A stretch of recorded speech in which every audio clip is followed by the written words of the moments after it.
अभी दोस्तों उन किसान में ऐसे आसे हो जिनको अभी तक आपको फूटी कोड़ी पीएम किसान की नहीं मिली, यानी अभी तक एक भी किस्त का 2000 रुपये आपके बैंक खाते में नहीं गया है, या फिर कुछ किस्त मिल चुकी है उसके बाद पैसा आपका बंद हो चुका है, या फिर मतलब पैसा आ ही नहीं रहा है। इस वीडियोस को आप देखते रहिए, ये वीडियो बहुत आपके लिए खास होने वाली है। इस वीडियोस को देखने के बाद मैं दावे के साथ बोल सकता हूँ, ये 5 काम कर लोगे जो अपने थंबनेल पे लिखा देगा।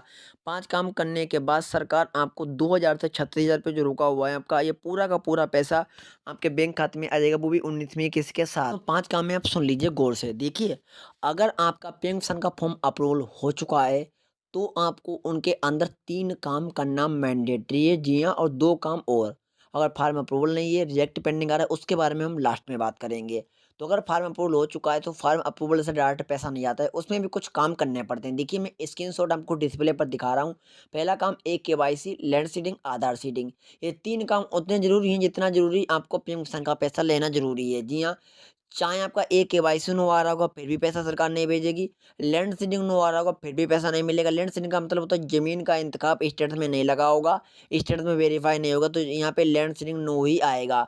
और अगर दोस्तों आपका बैंक सीडिंग नो आ रहा होगा, बैंक सीडिंग नो का मतलब है अगर आपका बैंक खाता आधार कार्ड से लिंक नहीं होगा, तो यहाँ पर नो आएगा। इन्हें भी आपको सही कराना पड़ेगा, तभी जाकर पैसा मिलेगा, यानी बैंक खाता आधार कार्ड से लिंक करना पड़ेगा। तो ये सभी गलतियाँ आप सही कर लो। केवाईसी नहीं है तो ऑनलाइन पेंशन के पोर्टल से केवाईसी कर सकते हो आधार ओटीपी के माध्यम से। अगर आधार ओटीपी से केवाईसी नहीं हो पाती, मोबाइल नंबर लिंक नहीं है, तो फिर जनसेवा केंद्र से करा सकते हो। और केवाईसी करवाने के बाद अपना लैंड सीडिंग नो है, उसे भी आप कृषि विभाग जाकर सही कर लो। ऑनलाइन फैसिलिटी नहीं है सही करने की लैंड सीडिंग। और अगर आपका बैंक खाता आधार कार्ड से लिंक नहीं है, तो बैंक खाता आधार कार्ड से भी लिंक हो जाता है काफ़ी बैंकों में। npci.org के पोर्टल से आप कर सकते हो। 3 काम ये हो गए। चौथा काम दोस्तों है, अगर आप ऐसे किसान हो अभी तक आपने फार्मर रजिस्ट्री नहीं कराई, तो फार्मर रजिस्ट्री भी करा लो। क्यों मैं बता रहा हूँ, क्योंकि आगे चल इस कारण भी पैसा आपका बंद हो सकता है, पैसा नहीं आएगा। तो फार्मर रजिस्ट्री भी करा लो, आपको इतना समझ में आ गया होगा। साथ में दोस्तों 5वां काम है, अगर आपके पास बैंक खाता है उसमें आपने 6 महीने से 7 महीने से लेन देन नहीं किया, तो अकाउंट में केवाईसी मैंडेटरी हो चुकी होगी। आपने बैंक अकाउंट में केवाईसी करवा लो, चाहे वो किसी भी बैंक में खाता हो। आप बैंक ब्रांच चले जाओ, आप आराम से अपने अकाउंट में केवाईसी करवा लो। तो 5 काम आपके हो गए कंप्लीट। ये तो तरीका तब है जब आपका आवेदन दोस्तों अप्रूवल होगा, उसके बाद चेक करना है। अब मैं बात करता हूँ 2 डिटेल्स के और ऊपर। अगर आपने ऑनलाइन आवेदन करा दिया पेंशन का, और आपका आवेदन अगर पेंडिंग आ रहा है, तो पेंडिंग आवेदन दोस्तों अब इस 2025 में अपने आप से अप्रूवल नहीं होता है। 2019 का 20 का ज़माना चला गया, जब आपने आज ऑनलाइन कर दिए, 1 हफ्ते के बाद फार्म अप्रूवल हो जाता था, वो ज़माना गया अब। दोस्तों 25 में अब ऐसा तरीका है, अगर आप ऑनलाइन कर दोगे, तो अपने आप से अप्रूवल नहीं होगा। सबसे पहले आपको लेखपाल से कॉन्टैक्ट करना पड़ेगा, लेखपाल से फार्म को अप्रूवल कराना पड़ेगा।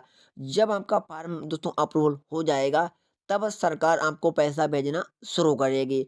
या बाय चांस आपने फॉर्म को अप्लाई करवाया पेंशन का, और फॉर्म आपका रिजेक्ट हो गया, डॉक्यूमेंट क्लियर नहीं है, या फिर डॉक्यूमेंट अपलोड नहीं है, किसी भी कारण बस आपका फॉर्म रिजेक्ट हो चुका है, तो उस रिजेक्ट प्रॉब्लम को अपने आप से ऑनलाइन सही कर सकते हो। अगर आपको अपने फार्म को ऑनलाइन ही अपडेट करना है, अगर फॉर्म रिजेक्ट हुआ किसी भी कारण बस, तो ऑनलाइन अपडेट करने के लिए सबसे पहले गूगल को ओपन कर लेना है, और यहाँ पर आपको देखिए लिखना पड़ेगा दोस्तों पीएम किसान, इतना आपको लिख लेना है।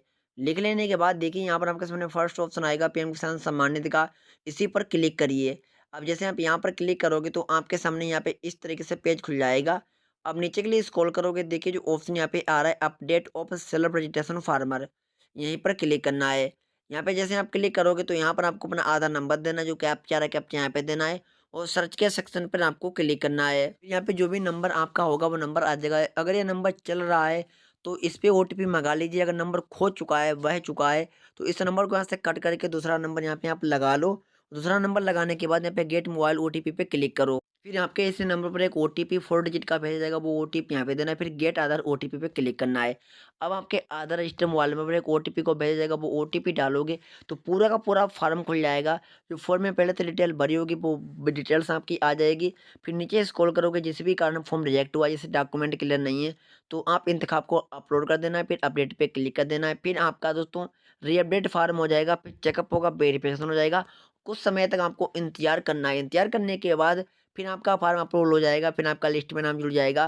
फिर सरकार जो सालाना 6,000 रुपये देती है, आपको आना शुरू हो जाएगा। और जो रुका पैसा है आपका 1, 2, 3, 4, 5, 6, 7, 8, 9, 10, 11, 12, 13, 14, 15, 16, 17, 18, ये किस्त रुकी हुई है, ये भी 18 किस्त का 36,000 रुपए ये भी आपको मिल जाएगा बकाया वाला। जिस प्रकार 19वीं किस्त जारी करेगी उसका पैसा आ जाएगा।